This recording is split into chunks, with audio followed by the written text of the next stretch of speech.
में relation and function start करेंगे।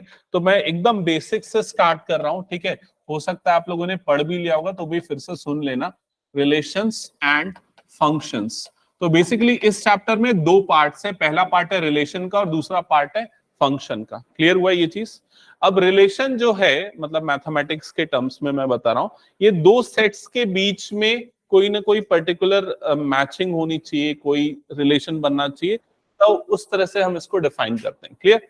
जैसे कि अगर मान लीजिए मैंने आर एक रिलेशन कंसीडर किया, ठीक है।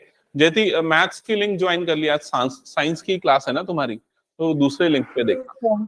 ओके, जैसे रिलेशन आर है, रिलेशन आर मतलब उस रिलेशन का नाम है, समझ रहे हो ना।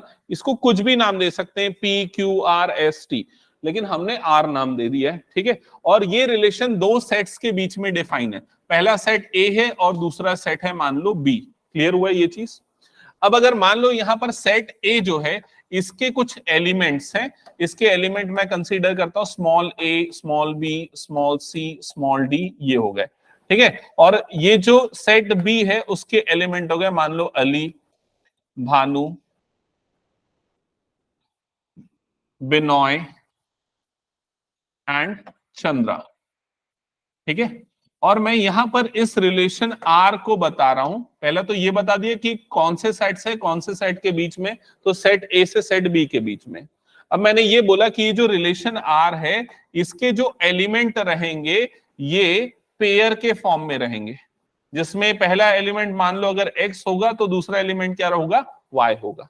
ये पेयर के फॉर्म में रहेंगे, इसको बोला जाता है ऑर्डर्ड पेयर, ठीक है। जिसमें जो पहला एलिमेंट है एक्स, वो पहले वाले सेट से बिलोंग करेगा, मतलब किससे, सेट ए से बिलोंग करेगा।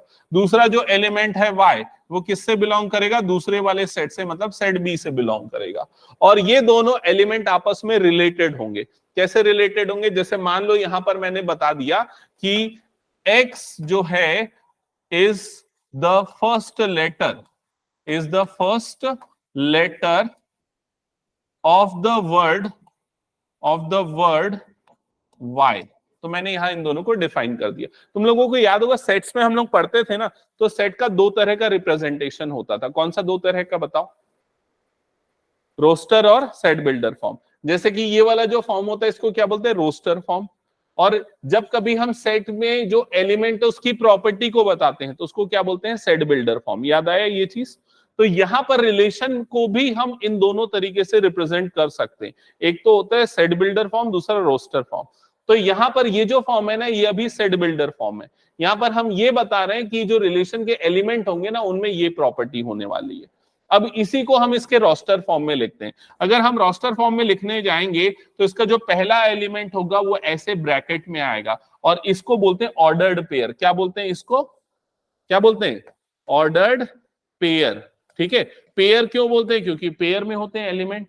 और ऑर्डर्ड ये क्योंकि एक ऑर्डर फॉलो होता है, जो पहला एलिमेंट वो पहले सेट से, जो दूसरा एलिमेंट वो दूसरे सेट से। समझ में आई ये चीज? तो अगर इस रिलेशन का मैं पहला एलिमेंट लिखूंगा कि वो क्या होगा, तो देखो पहला एलिमेंट इसमें से सेलेक्ट होगा कोई सा, तो किसको सेलेक्ट करेंगे, ए, ठीक है। अब ए किससे रिलेटेड है इनमें से, अली के साथ, तो ए कॉमा क्या आ जाएगा यहां पर, अली। क्या ये समझ में है? फिर नेक्स्ट एलिमेंट क्या आ जाएगा, बी कॉमा क्या आ जाएगा, भानु। नेक्स्ट एलिमेंट क्या आएगा, सी कॉमा चंद्रा, ठीक है। फिर नेक्स्ट और कुछ नहीं बचा यहां पर, दैट्स इट, यहां पर स्टॉप हो जाएगा। तो ये दरअसल क्या बन गया, ये एक रिलेशन बन गया। समझ में आया कि नहीं ये चीज, रिलेशन क्या होता है? ठीक है। अब रिलेशन क्या होता है ये तो हम समझ गए कि कैसे बनता है, ठीक है। अब एक और चीज बोली जाती है कि कभी भी कोई रिलेशन होता है ना, तो वो सबसेट होता है कार्टेशियन प्रोडक्ट का। ये ए क्रॉस बी जो मैंने लिखा है ना, इसको बोलते हैं कार्टेशियन प्रोडक्ट, कार्टेशियन प्रोडक्ट। और ये प्रोडक्ट निकलता है दो सेट्स के बीच में। जैसे कि यहां पर अगर हम देखें, हमारे पास एक सेट ए है, दूसरा सेट बी है। अगर मैं बोलूं इन दोनों का कार्टेशियन प्रोडक्ट निकालो, तो उसको रिप्रेजेंट करेंगे ए क्रॉस बी से, ठीक है। और इसमें देखो एलिमेंट क्या आएंगे, सबसे पहले हम सेट ए का एलिमेंट ले लेंगे, जो कि क्या हो जाएगा यहां पर, ए कॉमा। अब सेट बी का पहला एलिमेंट ले लेंगे तो वहां पर क्या आ जाएगा, अली। क्या ये समझ में आया? नेक्स्ट एलिमेंट ले लेंगे सेट ए का, जो कि क्या हो जाएगा, ए, फर्स्ट एलिमेंट फिर से ले रहा हूं, और बी का दूसरा एलिमेंट क्या आ जाएगा, भानु। क्लियर हुआ ये चीज? फिर ए के साथ नेक्स्ट क्या आ जाएगा बताओ, बिनॉय, नेक्स्ट ए के साथ कौन सा एलिमेंट आ जाएगा, चंद्रा। समझ में आएगी नहीं ये चीज। फिर उसके सेट एलिमेंट बी के साथ स्टार्ट होगा, तो बी के साथ क्या आ जाएगा, फिर से अली, फिर क्या आ जाएगा बी कॉमा भानु, फिर क्या आ जाएगा सो ऑन, ऐसे बहुत सारे एलिमेंट आएंगे। तो ये जो होता है ना, इसको बोला जाता है कार्टेशियन प्रोडक्ट, जिसमें पहला एलिमेंट इन चारों एलिमेंट के साथ आ रहा है, दूसरा एलिमेंट फिर बाकी सारे के साथ आ रहा है, एंड सो ऑन। क्लियर हुआ ये चीज। तो दो चीजें हमने देखी, ये होता है कार्टेशियन प्रोडक्ट, इसमें सारे एलिमेंट मिक्स होके आएंगे, जितने भी कॉम्बिनेशन बन सकते हैं। जैसे कि अगर आपके पास 3 शर्ट्स हैं, 2 पैंट्स हैं, तो कितने कॉम्बिनेशन में पहन सकते हो उसको, 3 2 6। समझ में आई ये चीज। तो कार्टेशियन प्रोडक्ट में वो सारे कॉम्बिनेशन आपको मिलेंगे। और दूसरा हमने क्या देखा, रिलेशन देखा। तो रिलेशन में क्या आएंगे, सिर्फ वही ऑर्डर्ड पेयर आएंगे जो कि एक पर्टिकुलर रिलेशन फॉलो करते हैं। क्लियर हुआ ये चीज, सारी चीजें, ठीक है। तो अब स्टार्ट करते हैं first exercise. First exercise in fact Cartesian product के बारे में है, तो उसको पहले मैं एक्सप्लेन कर देता हूं एक छोटे से एग्जांपल के साथ। एक और एग्जांपल ले लेता हूं, इसको आप नोट करना। सेट ए के एलिमेंट मान लो 1 2 3 ले रहा हूं, सेट बी के एलिमेंट अगर मान लो मैं ए कॉमा बी ले रहा हूं, तो बताओ दोनों का Cartesian product A cross B क्या आएगा, क्या आ जाएगा 1 कॉमा ए, दूसरा क्या हो जाएगा 1 कॉमा बी, नेक्स्ट क्या आ जाएगा 2a, नेक्स्ट क्या आ जाएगा 2 कॉमा बी, नेक्स्ट क्या आ जाएगा 3a, और नेक्स्ट क्या आ जाएगा 3b। क्लियर हुआ ये चीज। ये एग्जांपल जल्दी से नोट डाउन कर लेना, ठीक है।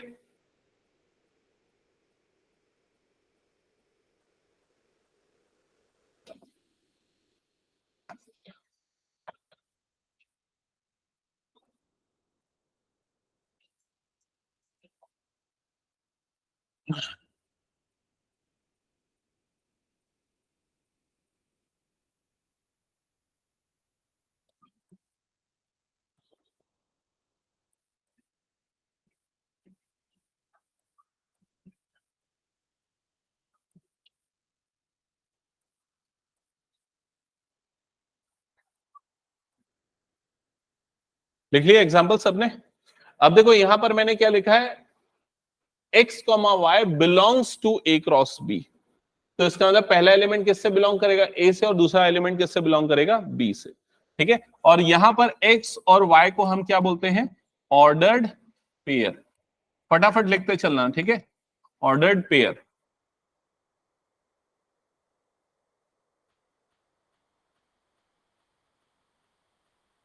ओके, नेक्स्ट लिखना, number of element in A cross B is equal to number of element in A into number of element in B. ये एक इंपॉर्टेंट प्रॉपर्टी है, इस पे बेस्ड क्वेश्चन 1 मार्क के लिए पूछा जाता है, तो ध्यान से समझ लेना इसको।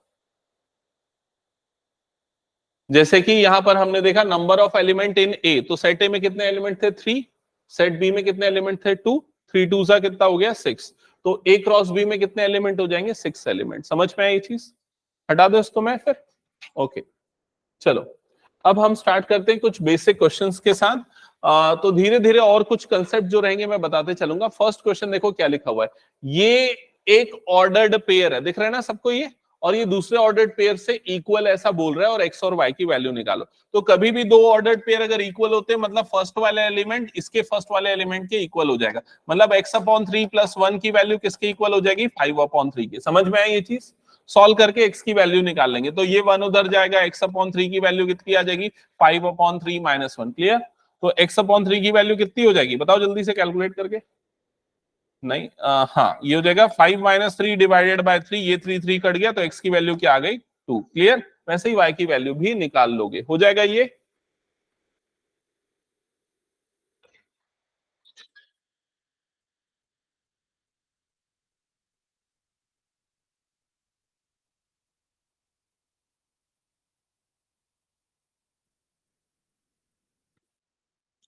ये हटा दो फिर मैं। ओके नेक्स्ट क्वेश्चन चेक करना।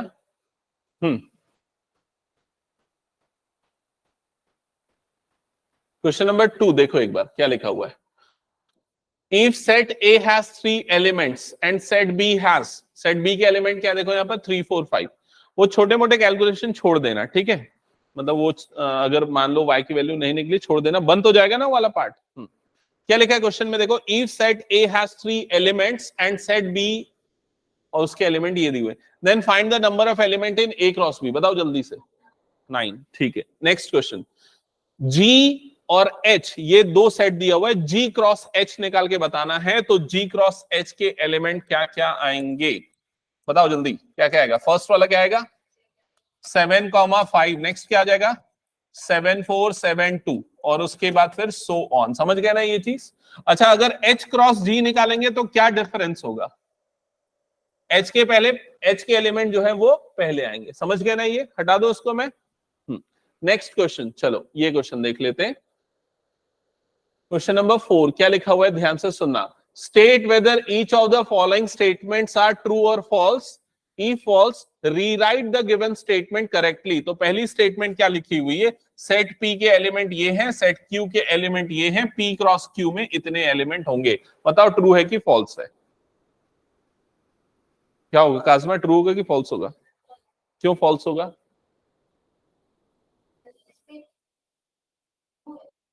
क्यों ट्रू है? इसमें टोटल 4 एलिमेंट आने चाहिए, क्योंकि इसमें 2 है, इसमें 2 है, तो टोटल कितने आएंगे 4 एलिमेंट आएंगे, लेकिन उसमें सिर्फ कितने लिखे हुए 2 लिखे हुए। तो कौन सा एलिमेंट आएगा सबसे पहला, m कॉमा n, ये आ जाएगा पहला एलिमेंट m n, फिर अगला कौन सा आ जाएगा m कॉमा m। क्लियर हुआ? नेक्स्ट एलिमेंट n n, और क्या आ जाएगा n n। क्लियर हुआ? फटाफट जो लिखना है लिखो, फिर आगे बढ़ेंगे। n कॉमा n, नेक्स्ट आ जाएगा n comma m, bracket close. ठीक है, सेकेंड पार्ट स्टार्ट कर देना जिनका हो गया है।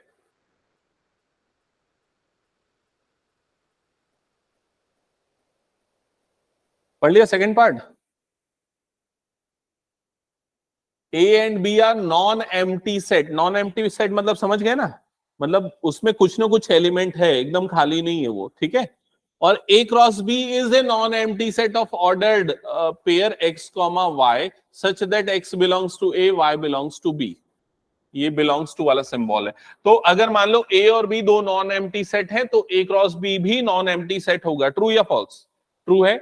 और जो x है वो किससे बिलोंग करेगा, a से, पहला एलिमेंट a से और दूसरा एलिमेंट b से। तो ये वाला स्टेटमेंट ट्रू है, इसमें कुछ भी करने की जरूरत नहीं है। नेक्स्ट आते हैं थर्ड पार्ट में। हाँ, इसको एक बार देख के बताओ क्या है, ट्रू होगा कि फॉल्स होगा। ये वाले सिंबल का मतलब क्या है बताओ जल्दी से, इंटरसेक्शन। और फाई मतलब जानते हो ना, नल सेट, एम्प्टी सेट। तो किसी भी सेट का इंटरसेक्शन अगर नल सेट से लेते हैं तो क्या मिलता है, भूल गए प्रॉपर्टी सेट्स की, नल सेट ही मिलता है। समझ में है ये चीज? तो इसका मतलब ये वाले पूरे सेट की वैल्यू क्या हो जाएगी 5। इसका मतलब ये क्या बन जाएगा, ए क्रॉस 5 बन जाएगा। क्लियर हुआ ये चीज? तो किसका कार्टेशियन प्रोडक्ट ले रहे हैं, ये सेट ए का, और सेट 5 मतलब नल सेट का। तो जब भी इसका कार्टेशियन प्रोडक्ट लेंगे तो कुछ नहीं मिलेगा, 5 ही मिलेगा। क्लियर हुआ ये चीज?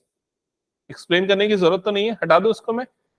ओके, चलो नेक्स्ट क्वेश्चन पे आते हैं। हाँ, इसको बोलते हैं कार्टेशियन ट्रिपलेट, क्योंकि ए क्रॉस बी अगर 2 रहता तो कार्टेशियन प्रोडक्ट होता है, और जब 3 आते हैं तो ट्रिपलेट हो जाते हैं। क्लियर हुआ ये चीज? तो यहां पर आपको ए क्रॉस ए अगर निकालना है तो कैसे निकलेगा समझना। अच्छा, पहले ये बताओ कितने एलिमेंट होंगे इसमें?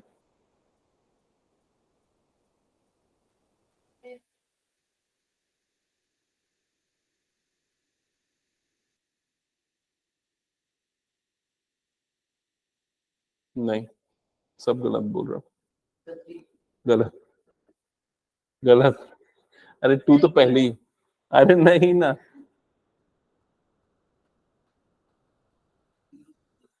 गलत, गलत। और कोई? हाँ बोलो ऐश्वर्या। सृष्टि, 1 2 3 4 5 ऐसा करके? नहीं, हाँ 8 सही। अरे भाई ये याद करो, अभी मैंने थोड़ा ऐसा बताया था, n of A cross B क्या था फॉर्मूला, बोला था ना, लिख लो क्या था, n of A into n of B, ये था फॉर्मूला। इसी लॉजिक को यूज करो ना। N of A cross B cross C, अगर मान लो 3 का निकालना है तो क्या होगा, ऑब्वियस सी बात है, n of A into n of B into n of C. ये कॉमन सेंस लगाना है यहां पर, समझ गए ना? तो अगर n of A cross A अगर निकालना पड़ेगा तो क्या हो जाएगा, एन ऑफ ए मतलब कितना है इसमें 2, 2 इंटू 2, 2 टू जा 4 टू जा 8, तो आंसर कितना आ जाएगा 8। समझ गए ये चीज? ठीक है, तो ऐसे क्वेश्चन कुछ भी घुमा फिरा के आ सकते हैं, बेसिक कंसेप्ट से ध्यान में रखना पड़ेगा। तो इरेज करो फिलहाल इसको मैं। हाँ, तो क्वेश्चन है, सेट ए दिया है, ए क्रॉस ए निकालना है। तो सबसे पहले ये तो निकाल लोगे ए क्रॉस से, ठीक है, ए क्रॉस ए निकालेंगे तो पहले बार लेंगे -1, फिर दूसरा भी इसका -1, समझ गए ना। फिर क्या लेंगे -1 कॉमा +1 ऐसा ले लेंगे, फिर ये 1 कॉमा -1। अगर एक में ही समझ में नहीं आता तो 2 बार लिख के फिर से कर लेना उसको, समझ गए। फिर अगला क्या आ जाएगा 1 कॉमा 1। क्या ये क्लियर हो गया सभी को? अनन्या क्लियर नहीं हुआ क्या? ऐसे कर लो, देखो ये लिख दो पहले -1 कॉमा 1, ये लिख दिया पहला वाला, फिर दूसरा वाला भी वही है -1 कॉमा +1, ठीक है। अब ये -1 -1 -1 +1 1 -1 और 1 1 ऐसा करके 4 बार लिख दिया, ठीक है। अब उसके बाद क्या निकालना है, ए क्रॉस फिर ए क्रॉस ए, समझ गए। तो अब फिर से ए क्रॉस के लिए -1 कॉमा 1 ये आ गया पहला वाला, ये और ये दोनों ऑलरेडी हमने निकाल रखा है, तो यहाँ पर क्रॉस करके इसको लिख दो, ये पूरी टर्म्स लिख दो, -1 कॉमा 1 -1 कॉमा -1, फिर अगला क्या है -1 कॉमा 1, नेक्स्ट आ जाएगा 1 कॉमा -1, नेक्स्ट आ जाएगा 1 कॉमा 1, ठीक है। क्या यहां तक क्लियर हुआ? क्या किया मैंने, ए क्रॉस ए ये है और ए वाला सेट ये है, ठीक है। अब उसके बाद इनका कार्टेशियन प्रोडक्ट ले लेते हैं। तो कार्टेशियन प्रोडक्ट कैसे होगा, पहला वाला एलिमेंट पहले इससे फिर इससे फिर इससे तीनों के साथ मल्टीप्लाई होगा, समझ गए ना। मल्टीप्लीकेशन मतलब वो ऑर्डर ट्रिपलेट बनेगा। तो पहला एलिमेंट क्या बन जाएगा -1 कॉमा -1 कॉमा -1, क्लियर हुआ ये चीज सभी को। अगला एलिमेंट क्या बन जाएगा -1 कॉमा +1। नेक्स्ट एलिमेंट क्या बनेगा -1 कॉमा फिर ये क्या बन जाएगा 1 कॉमा -1, फिर लास्ट एलिमेंट क्या बन जाएगा -1 कॉमा 1 कॉमा 1, ठीक है। ये हो गया। अब अगली बार में क्या होगा, अगली बार में ये वाला 1 तीनों से मल्टीप्लाई होगा, एक बार इससे एक बार इससे एक बार इससे, समझ गए ना। तो ऐसे करके टोटल 8 ट्रिपलेट्स बनेंगे।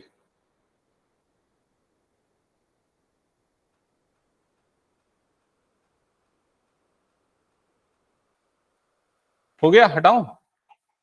मैं ना अब रिकॉर्डिंग आज से स्टार्ट कर दिया हूं प्रॉपरली, और ये भी जो है ना इसको सेव करते जाऊंगा। तो तुम लोग अगर कुछ छूट जाता है ना तो टेंशन मत लेना, समझने पे ध्यान देना। रिकॉर्डिंग और पीडीएफ दोनों शेयर कर दूंगा, लेकिन अब हमको फास्ट जाना पड़ेगा क्योंकि तुम लोगों के हाफ ईयरली सबके में अलग अलग आ रहे हैं, तो सबको अपने को कंप्लीट करना पड़ेगा, है ना। और जहां डाउट नहीं आता तुरंत, डाउट आता है तुरंत पूछ लेना कि ये समझ में नहीं आया, जो भी हटा दो उसको अभी मैं। हाँ, नेक्स्ट क्वेश्चन पे आते हैं। चलो इधर पे ध्यान देना, क्या लिखा हुआ है देखो, ए क्रॉस बी ऐसा कुछ दिया हुआ है, ठीक है। बोल रहे हैं ए और बी ये दोनों सेट्स की वैल्यू निकालो।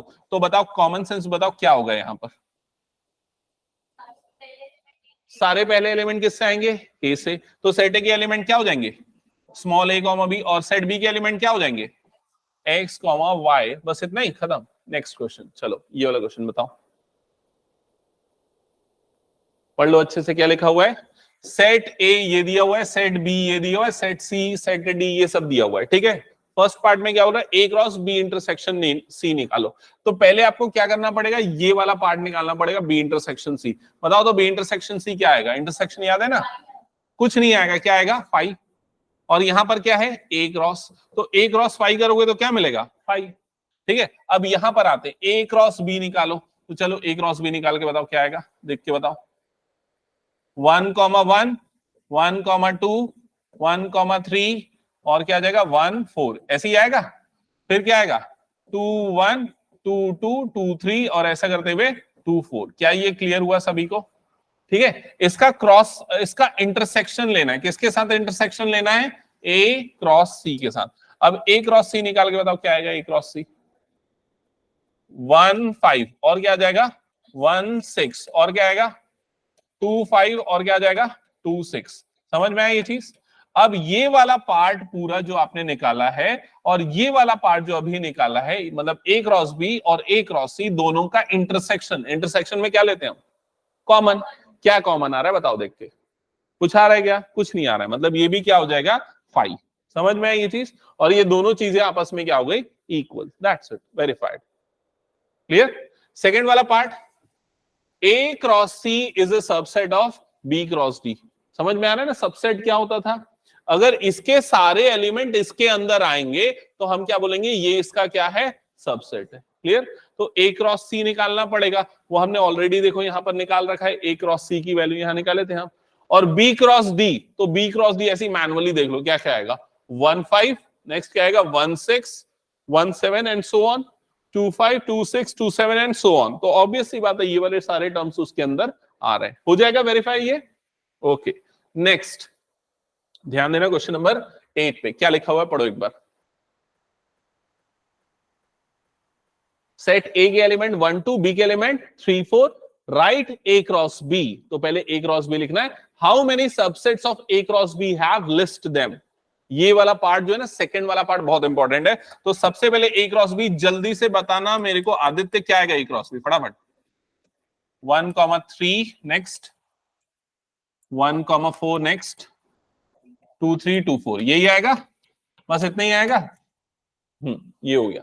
अब सेकेंड पार्ट का आंसर कौन बताएगा, अच्छे से बताओ।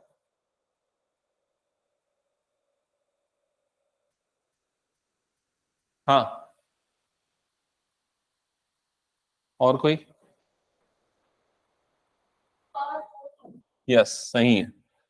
16 या 2 to the power number of subset. अगर किसी भी सेट का नंबर ऑफ सबसेट निकालना है तो उसका सिंपल सा फॉर्मूला है 2 की पावर n।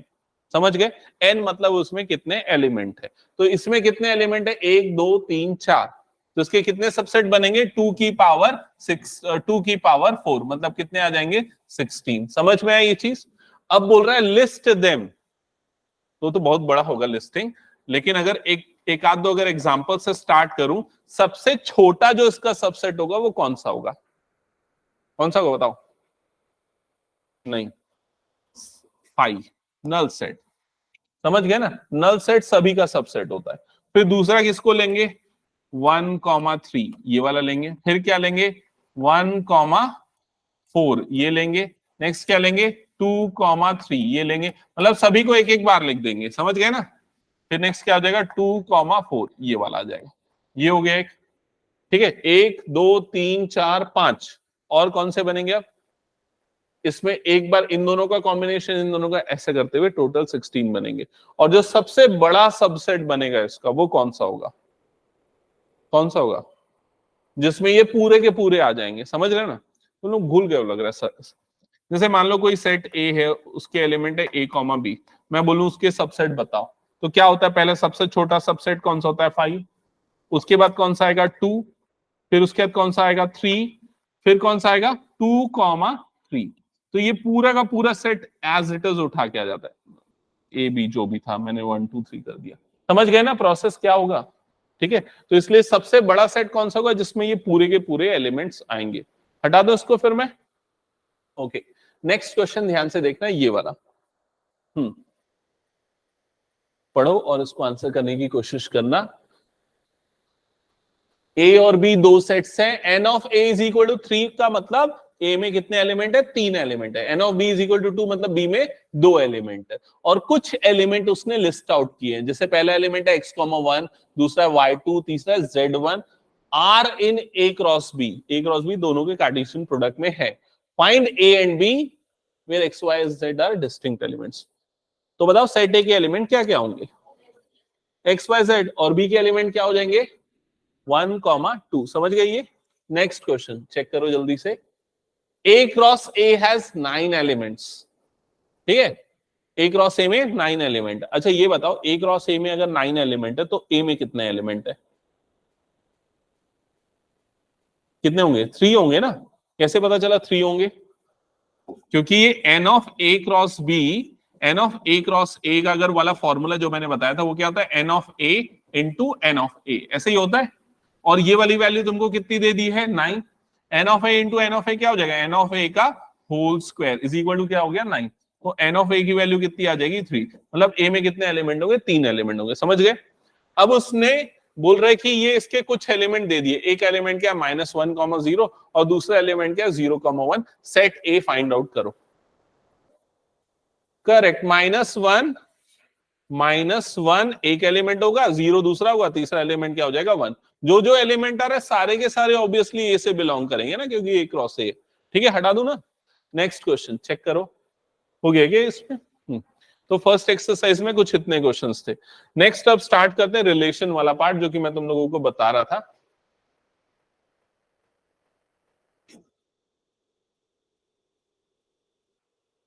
तो पहले फर्स्ट एक्सरसाइज ना सिंपली कार्टेशियन प्रोडक्ट पे, सेकंड एक्सरसाइज स्टार्ट होता है रिलेशन से, समझना। इसमें ना और कुछ चीजें आ रही नहीं जो कि मैं अभी एक्सप्लेन करूंगा, जैसे एक है डोमेन, दूसरा है कोडोमेन और तीसरा है रेंज।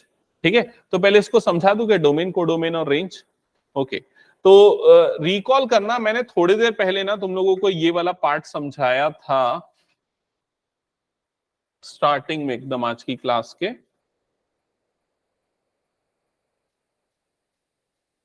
ये वाला एग्जांपल लिया था हमने, एक रिलेशन है ए से बी में डिफाइंड है, सेट ए के एलिमेंट है A B C D, B के एलिमेंट है ये वाले पूरे। हमने एक रिलेशन बनाया कि ए का एलिमेंट जो है वो बी के एलिमेंट के फर्स्ट लेटर को बताता है, ठीक है, और उस हिसाब से हमारे पास सिर्फ 3 एलिमेंट आए इस रिलेशन में। यहां तक समझ में आया था ये चीज? अब अगर इस क्वेश्चन में बोला जाता है कि इसका डोमेन निकालो, डोमेन, तो डोमेन निकालने के लिए ना हम सिर्फ पहले एलिमेंट का सेट ले लेंगे, मतलब ए बी और सी, ये इसका डोमेन हो जाएगा। क्वेश्चन में बोला जाता है इसका रेंज निकालो, तो जो बाद में आ रहे हैं ना एलिमेंट, उनका जो सेट होगा उसको क्या बोल दिया जाएगा? उसका रेंज। और अगर क्वेश्चन में बोलता है कोडोमेन निकालो, तो जो पूरा का पूरा ये वाला सेट है ना, टारगेट सेट, ये पूरा उसका क्या हो जाएगा? रेंज हो जाएगा। समझ में आया ये चीज? तो डोमेन निकालने के लिए और कोडोमेन निकालने के लिए तुम लोगों को क्या निकालना पड़ेगा? पहले पूरे रिलेशन का रोस्टर फॉर्म निकालना पड़ेगा, और उस रोस्टर फॉर्म में जो पहले एलिमेंट का सेट बन रहा है वो हो जाएगा डोमेन, दूसरे एलिमेंट का जो सेट बनेगा उसको बोल दिया जाएगा रेंज, और कोडोमेन ये पूरा का पूरा होगा। क्लियर हुआ ये चीज? चलो अभी वाले क्वेश्चन को उस पैटर्न से समझते हैं और देखते हैं कैसे होगा। तो एक बार देखो क्या लिखा हुआ है, सेट ए के एलिमेंट है 1 से लेके 14, define a relation from A to A. इसका मतलब क्या है? फ्रॉम ए टू ए का मतलब क्या है? ये रिलेशन जो जिन दो सेट्स पे डिफाइन है, पहला भी ए है और दूसरा वाला भी सेट क्या है? ए है। क्या ये समझ में आया? अब क्या बोल रहा है? वेयर। अब यहां पर उसने रिलेशन को डिफाइन किया, तो ये डेफिनेशन समझो क्या लिखा हुआ है। रिलेशन आर के जो एलिमेंट होंगे एक्स और वाई, वो इस रूल को फॉलो करेंगे। अब ये रूल क्या लिखा हुआ है? 3x minus y is equal to 0, मतलब कि 3x इज इक्वल टू क्या होना चाहिए? y होना चाहिए। ये रूल हो गया, समझ में आया? अब हम x और y की वैल्यू पुट करना स्टार्ट करते हैं। x किससे बिलोंग करता है? पहले वाले से। और y किससे बिलोंग करता है? दूसरे वाले से, जो दोनों a है और दोनों का मतलब 1 से लेके 14 है। तो x की सबसे पहले छोटी वैल्यू रख देते हैं 1। अगर मैं x की वैल्यू 1 ले रहा हूं तो देखो यहां पर क्या आ जाएगा? ये आ गया 1। तो बताओ y की वैल्यू क्या आएगी इस रिलेशन से? 3। तो पहला एलिमेंट क्या हो जाएगा? 1,3। समझ में? अब x की दूसरी वैल्यू लेते हैं यहां से, बताओ क्या आएगा? 2। x की वैल्यू पहले क्या आ जाएगी? 2, और y की वैल्यू कितनी आ जाएगी? 6। x की वैल्यू लूंगा 3, y की वैल्यू कितनी हो जाएगी? 9। x की वैल्यू लूंगा 4, y की वैल्यू कितनी आ जाएगी? 12। x की वैल्यू लूंगा 5, y की वैल्यू कितनी आ जाएगी? 15। लेकिन ये 5,15 जो आया, तो y की वैल्यू a से बिलोंग करनी चाहिए, और a में 15 है क्या? नहीं है। मतलब ये वाला एलिमेंट इसमें नहीं आएगा और हमारा रिलेशन यहीं पर स्टॉप हो जाएगा। समझ में आया कि नहीं ये चीज? तो ये जो अभी रिलेशन लिखा था ये कौन से फॉर्म में था? कौन से फॉर्म बोलते हैं इसको? Set builder form. और ये अभी हमने जो लिखा ये कौन सा फॉर्म है? Roster form. समझ में आया कैसे बनाएंगे सेट बिल्डर से रोस्टर में? अब आते हैं डोमेन, रेंज और कोडोमेन पे। तो अब लिखते हैं यहां पर डोमेन ऑफ रिलेशन आर, उसको ऐसे लिखा जाता है और पढ़ा ऐसे जाता है जैसे मैंने बोला। Domain of relation R is equal to, बताओ इसके एलिमेंट क्या होंगे? पहला वाला एलिमेंट मतलब क्या आ जाएगा? 1, 2, 3, 4। दैट्स इट, ये हो गया डोमेन। समझ गए? फिर नेक्स्ट हमको पता करना है range. Range of relation R. Range मैंने क्या बताया था? हाँ, सेकेंड वाले एलिमेंट का सेट, मतलब क्या आ जाएगा? 3, 6, 9 एंड 12। समझ गए? और थर्ड मैंने क्या बताया था? कोडोमेन। तो कोडोमेन अगर पूछा है तो वो क्या होगा? 1, 2, 3, 4 पूरा करते हुए कहां तक जाएगा? 14 तक, मतलब पूरा का पूरा सेट ए। कोडोमेन में सबसे कम दिमाग लगाना है, ये वाला पूरा सेट कोडोमेन होता है। समझ गए ना? कुछ डाउट इसमें तो बताओ। ज्यादातर क्वेश्चन डोमेन और रेंज पे ही आते हैं।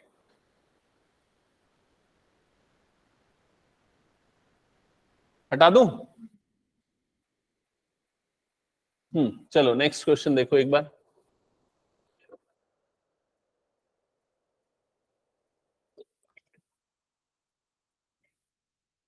इस क्वेश्चन में ना मैं एक और चीज समझा रहा हूं, तुम लोग नोट करके लिख लेना।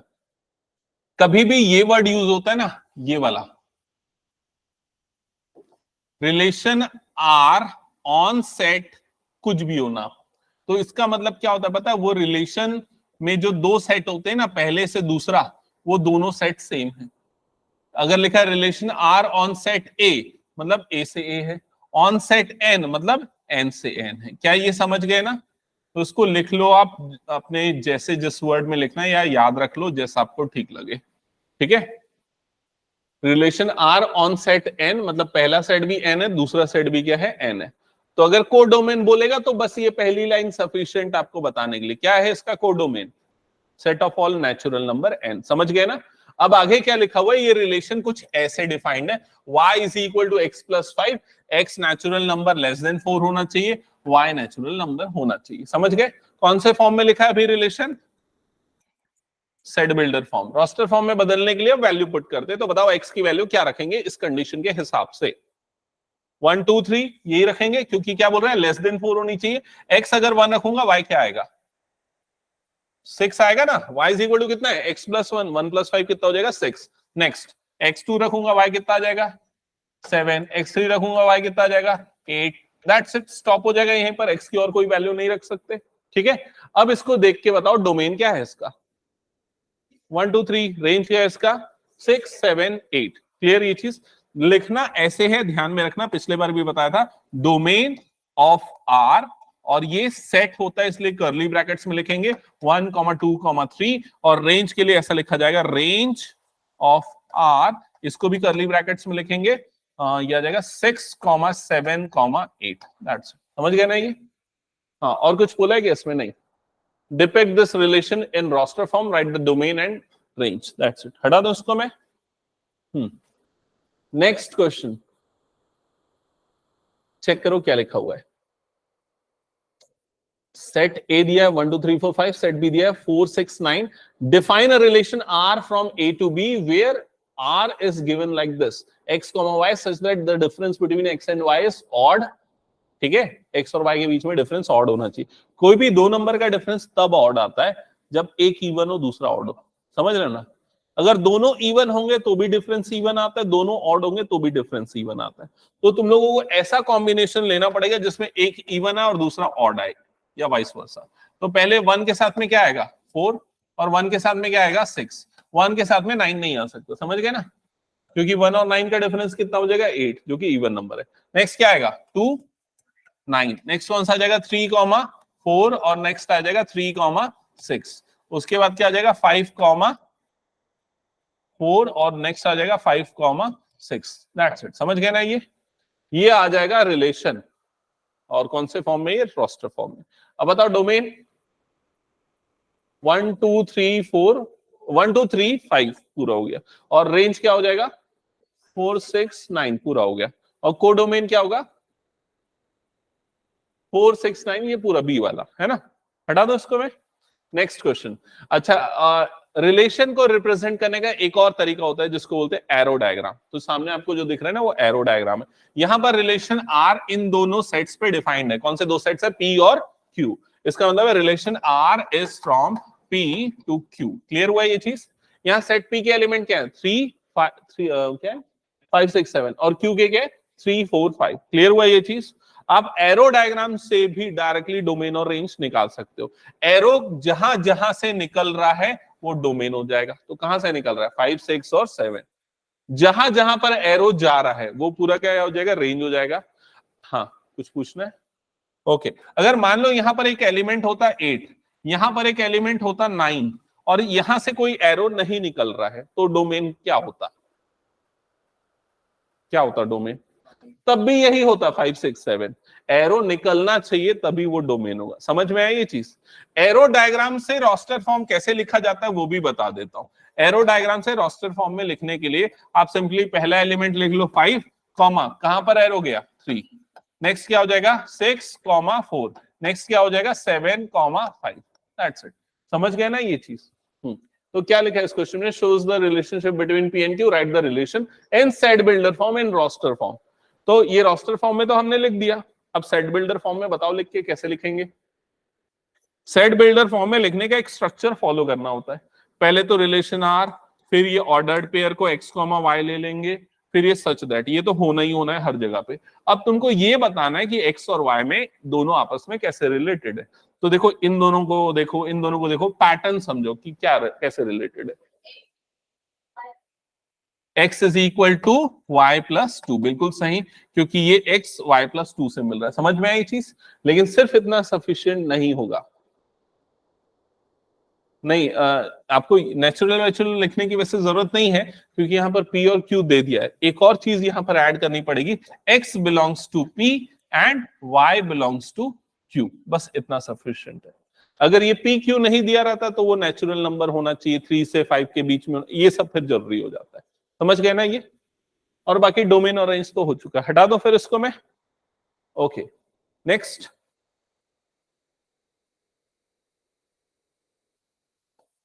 पूरा मैं कॉपी वॉपी चेक करूंगा ना, घर में जाके बना लेना जो जो छूट गया है ना?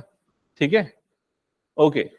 नेक्स्ट क्वेश्चन चेक करो, यहां पर क्या लिखा हुआ है। सेट ए के एलिमेंट क्या है? 1 2 3 4 5 6, रिलेशन आर ऑन ए। हाँ, ये इस लाइन का मतलब क्या हुआ? वो रिलेशन आर का जो दोनों सेट होता है ना, पहला वाला भी और दूसरा वाला भी, दोनों वही है सेट ए। समझ गए ना ये चीज?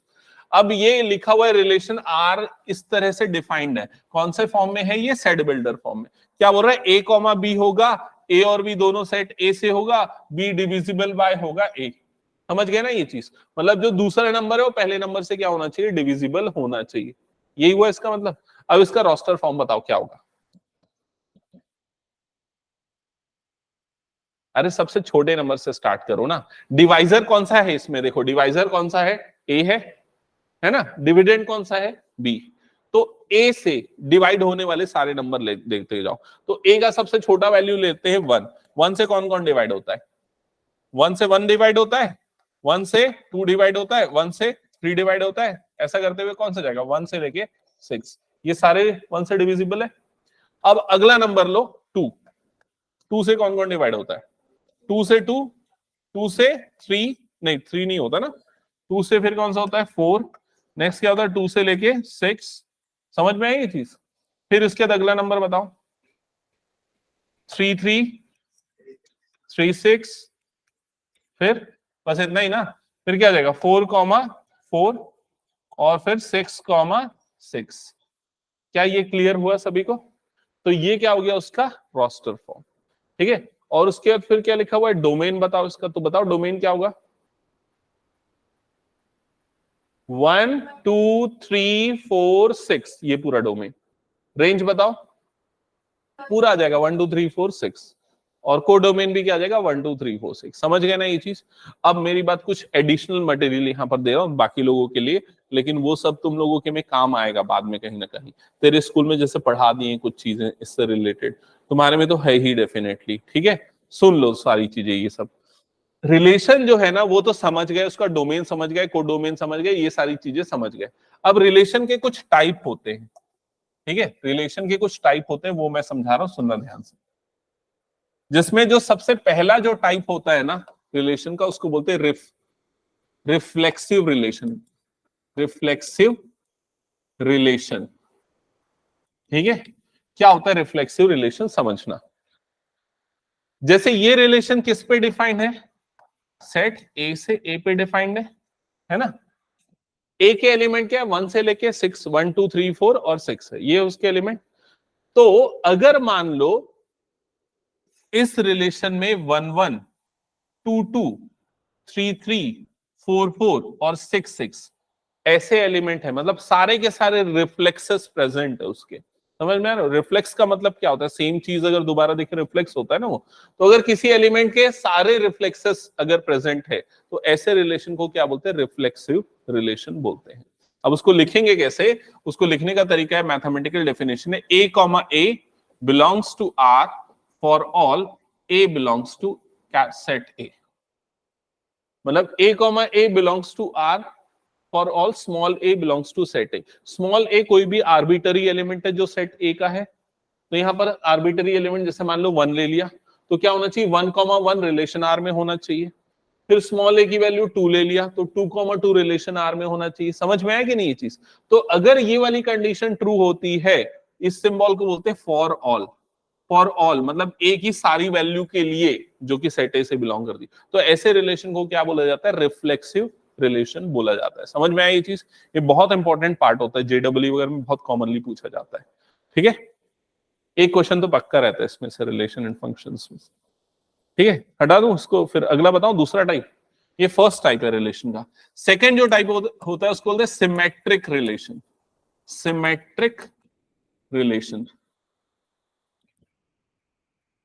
सिमेट्रिक रिलेशन की डेफिनेशन बताता हूं। For all a comma b belongs to R implies b comma a belongs to R। क्या लिखा है इसको समझो। For all a comma b belongs to R मतलब हर वो एलिमेंट जो ऐसा है a b जो R में बिलोंग है, तो बी ए उसका पलट दो, मतलब सिमेट्रिक पार्ट ले लो, तो बी ए बी किससे बिलोंग करना चाहिए? आर से, तो वो क्या हो जाएगा? सिमेट्रिक हो जाएगा। यहां पर अगर देखा जाए 1,2 रिलेशन आर से बिलोंग कर रहा है, लेकिन क्या 2,1 वाला एलिमेंट इसके अंदर आ रहा है? क्या नहीं आ रहा है, तो इसलिए ये रिलेशन सिमेट्रिक नहीं है। लेकिन ये रिलेशन रिफ्लेक्सिव है। समझ में आया कि नहीं ये चीज? पक्का?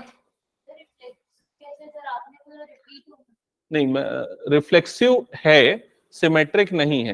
रिफ्लेक्सिव के लिए मैंने क्या बोला? a comma a belongs to r होना चाहिए। जैसे 1 है तो 1 का रिफ्लेक्स 1 1, 2 का रिफ्लेक्स 2 2, 3 3, 4 4, 6 6, ये आना चाहिए। तो देखो आ रहा है ना, यहाँ 1 1 भी आ रहा है, 2 2 भी आ रहा है, 3 3, 4 4, 6 6 सब आ रहे हैं, तो इसलिए रिफ्लेक्सिव होगा। 1/2, 1,2 वो रिफ्लेक्सिव की कंडीशन के लिए 1,2 नहीं है ना, वो तो सिमेट्रिक की कंडीशन है। सिमेट्रिक की कंडीशन क्या है? अगर 1,2 है तो क्या होना चाहिए? 2,1 होना चाहिए। लेकिन यहाँ 1 2 है, लेकिन 2 1 यहाँ पर नहीं दिख रहा है। समझ में आया कि नहीं ये चीज? क्लियर सबको ये? ओके, थर्ड पार्ट होता है ट्रांजिटिव। Transitive relation. ट्रांजिटिव क्या होता है?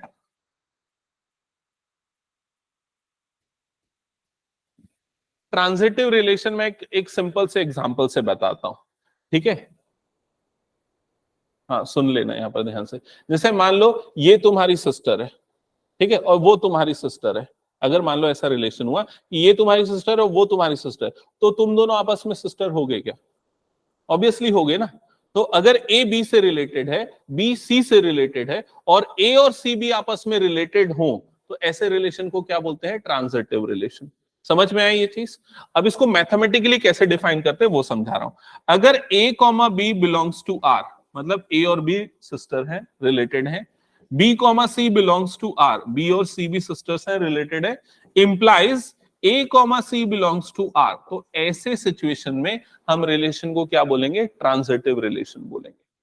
अब इसमें चेक करके बताओ ये ट्रांजिटिव है कि नहीं।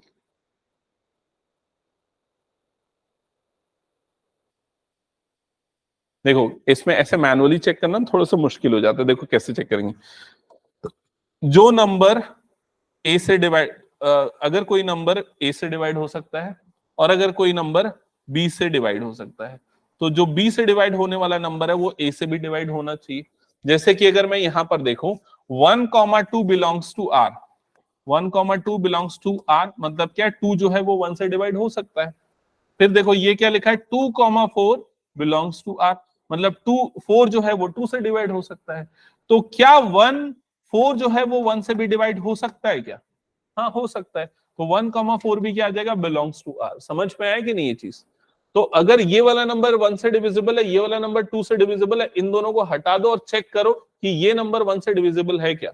हाँ है, मतलब ये क्या हो जाएगा? ट्रांजिटिव हो जाएगा। क्लियर हुआ ये चीज? और अगर ऐसा नहीं हो रहा है तो वो ट्रांजिटिव नहीं होगा। क्लियर?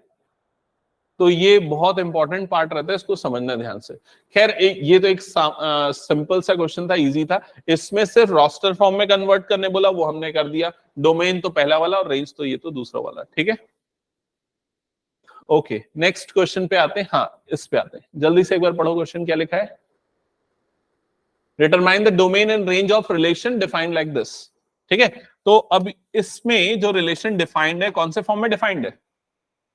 सेट बिल्डर फॉर्म में डिफाइंड है, फर्स्ट एलिमेंट जो है वो x, x+5 होगा। तो बताओ x की पहली वैल्यू क्या लेंगे? 0। तो 0 लेंगे तो बताओ दूसरी वाली वैल्यू क्या आएगी? 5। नेक्स्ट क्या आएगा? 1 लेंगे ना अगली वैल्यू, 1 1, 6 2, 7, ऐसा करते हुए 3 3 8, नेक्स्ट क्या हो जाएगा? 4 9 5 10। दैट्स इट, यहीं स्टॉप हो जाएगा। ठीक है, कोई डाउट तो नहीं इसमें? y की वैल्यू 5 आई, y की वैल्यू 6 आई। 6 तो नहीं आ सकती, ऐसा तो नहीं सोच रहे हो ना? ये आ सकती है वैल्यू 6। ठीक है, क्योंकि x की कंडीशन गिवन है, x+5 की कोई कंडीशन गिवन नहीं है यहाँ पर। ओके, आप क्वेश्चन में बोल रहे डोमेन बताओ, तो डोमेन क्या है? 0 1 2 3 4 5 पूरा रेंज कितना है? 5 6 7 8 9 10। अच्छा, और कोडोमेन क्या है? कोडोमेन इसने पूछा नहीं है और अपन बता भी नहीं पाएंगे, क्योंकि कोडोमेन के लिए ना अपने को वो वाला चाहिए, कौन से दो सेट के बीच में डिफाइंड है ना वो, इसलिए ये प्रॉब्लम है इसका। मतलब ऐसा होता है ना, relation R from A to B, ऐसा पता होना चाहिए ना बी कौन सा सेट है। ए तो फिर भी इसने बता दिया ए कौन सा सेट है, ए ये वाला पूरा सेट है ना? ठीक है, नेक्स्ट क्वेश्चन। चलो ये तुम लोग अपनी नोटबुक में जल्दी से लिखो क्या होगा इसका आंसर, रोस्टर फॉर्म में लिख के बताओ।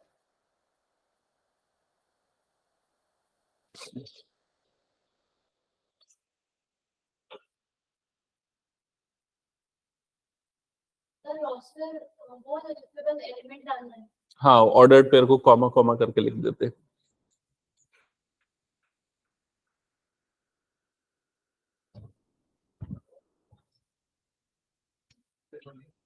हाँ, एक्स।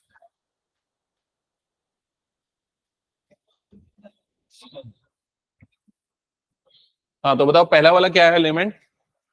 2, 8 आएगा। सबसे पहला प्राइम नंबर 2 होता है, 1 नहीं होता है। 1 is not a prime number. So first आएगा 2, 8। नेक्स्ट क्या आ जाएगा? 3, 27। फिर आ जाएगा 5, 125। नेक्स्ट विल बी 7, 323 होता है, 343 होता है ना मेरे ख्याल से।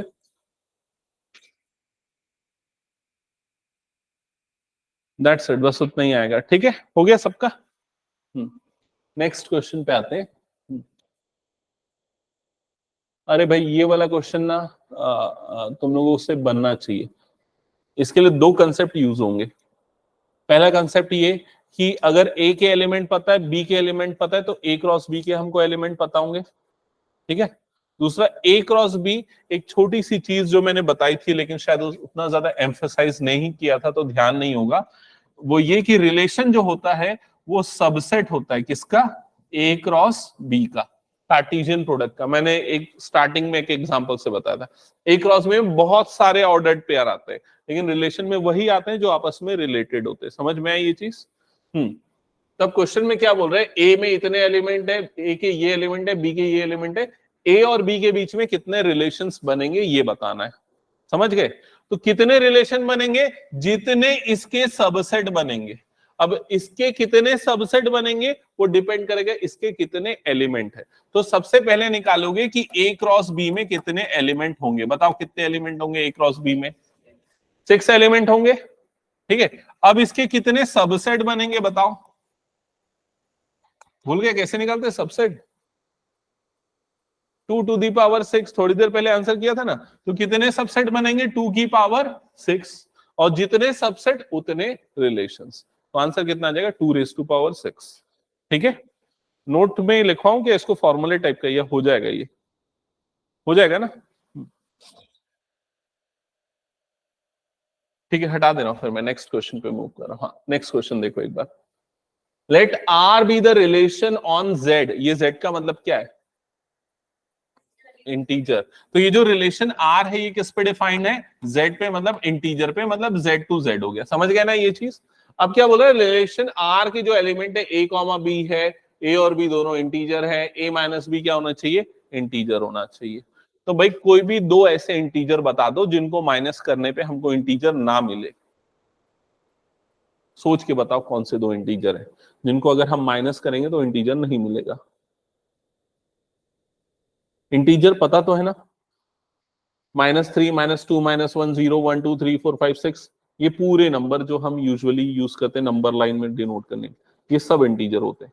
हाँ तो बता देते, ऐसा कोई नंबर नहीं, मतलब हर वो नंबर जो दो इंटीजर है तो उसका डिफरेंस भी हमेशा क्या होगा, इंटीजर होगा। समझ में आई ये चीज?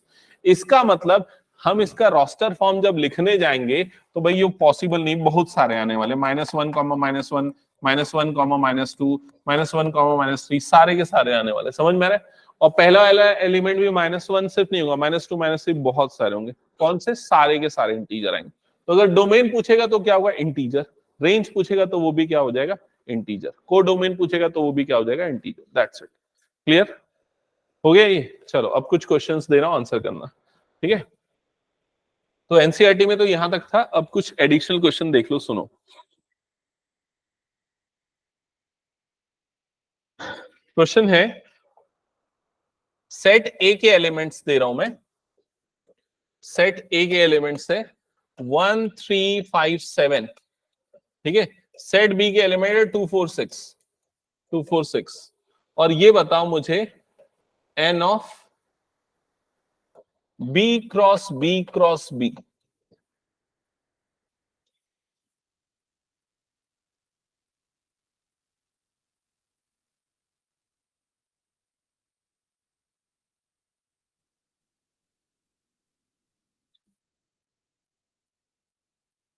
हाँ कौन बता रहा है? 27, यस करेक्ट। समझ में? N of B into n of B into n of B. Okay, next question देखो, 2, 3 बिलोंग्स टू आर, इसका मतलब क्या हुआ, समझते हो ना? क्या होता है इसका मतलब? वो रिलेशन आर में बहुत सारे एलिमेंट होंगे जिसमें एक एलिमेंट क्या है, 2, 3। कई बार ना इसको ऐसे भी लिखते हैं, 2RB, 2R3, समझ रहे हो ना? तो ये भी एक नोटेशन होता है, तो ये लिख लेना अपनी कॉपी में, A, B belongs to R। इसका मतलब ये भी होता है कि ARB, और इसको ऐसा बोलते हैं कि A और B रिलेटेड है विद दिस रिलेशन। मान लो रिलेशन सिस्टर्स का रिलेशन है, so A and B are sisters, like this, जो भी कोई रिलेशन हो, ठीक है? ओके, सो अब कुछ क्वेश्चंस इसमें से दे रहा हूं मैं।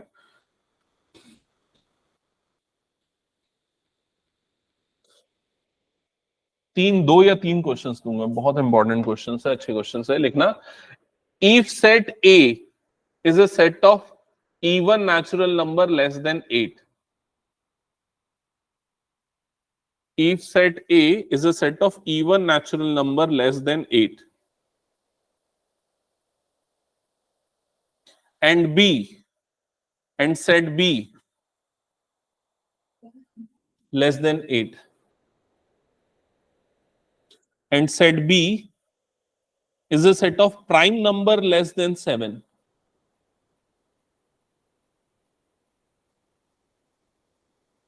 then number of relation from A to B is less than 7,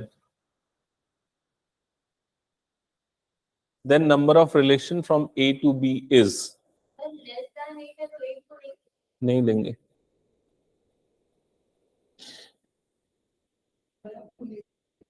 from A to B। तो सेट ए जो है even natural number less then 8, set A के पहले एलिमेंट लिख दो, क्या क्या आने वाले हैं? नहीं नहीं, इवन नेचुरल नंबर बोला ना, 2, 4, 6।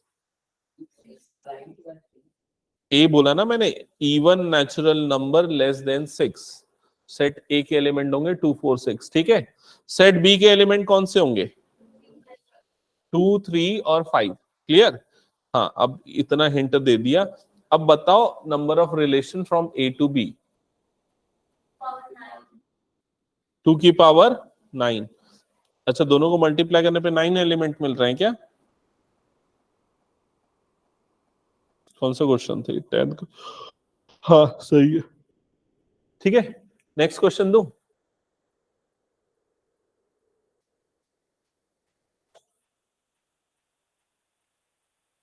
Let A be a finite set. Let A be a finite set. Full stop. The number of relations on A, the number of relations on A, ये कैपिटल ए है ना, और इसके पहले वाला भी कैपिटल ए था। Where A has 3 elements are, where A has 3 elements are, question mark.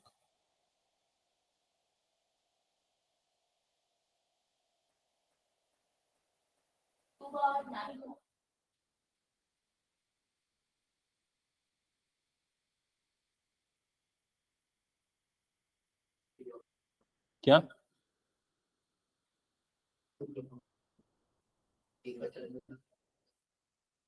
Yes, answer होगा 2⁹9। समझ गए ना? Next question.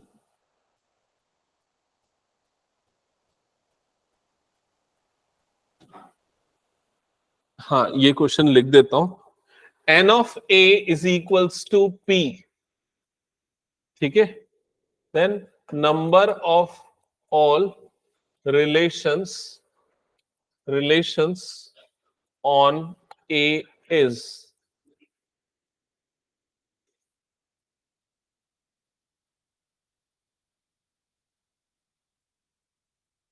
Option A 2⁻p, option B 2⁻p factorial, option C 2p², option D none of these.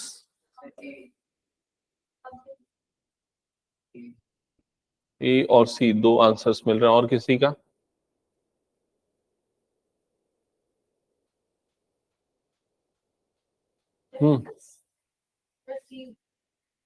Option C सही होगा। एक minute, एक minute, क्या बोला मैंने? ये मैंने ना ऑप्शन सी को थोड़ा ठीक से लिखा नहीं है एक्चुअली। ऑप्शन सी ना ऐसा है, 2p⁻p², ऐसा है, 2p⁻p²। ऑप्शन सी सही होगा। कैसे? पहले हम क्या करेंगे, एन ऑफ ए दिया हुआ है ना, तो ए क्रॉस ए में कितने रिलेशन, कितने सेट एलिमेंट बनेंगे, तो क्या हो जाएगा वो p²। समझ में? और 2 की पावर जितना भी उसका वो बनेगा एलिमेंट, उतने सबसेट्स। ठीक है, बाकी तो सारे क्वेश्चन लगभग वैसे ही हैं जो इसमें है। ठीक है, ठीक है, यही फिर मैं एंड करता हूं।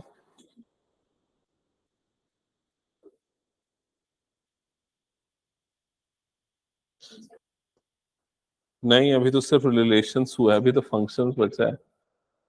तो अभी तक जो मैंने पढ़ाया ना, ये पीडीएफ देखो मैं सेव कर दे रहा हूँ, ड्राइव की लिंक मैं भेज दूंगा, उसको कंप्लीट कर लेना, और रिकॉर्डिंग भी आज से मैं भेजना चालू कर दूंगा।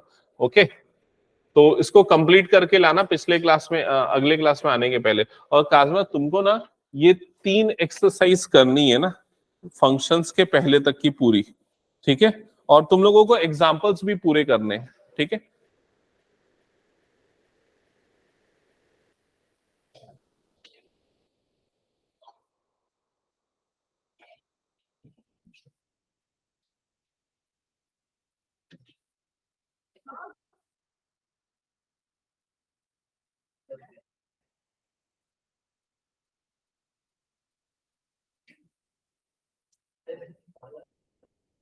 आकाश सर नहीं है क्या? दे रहा हूं।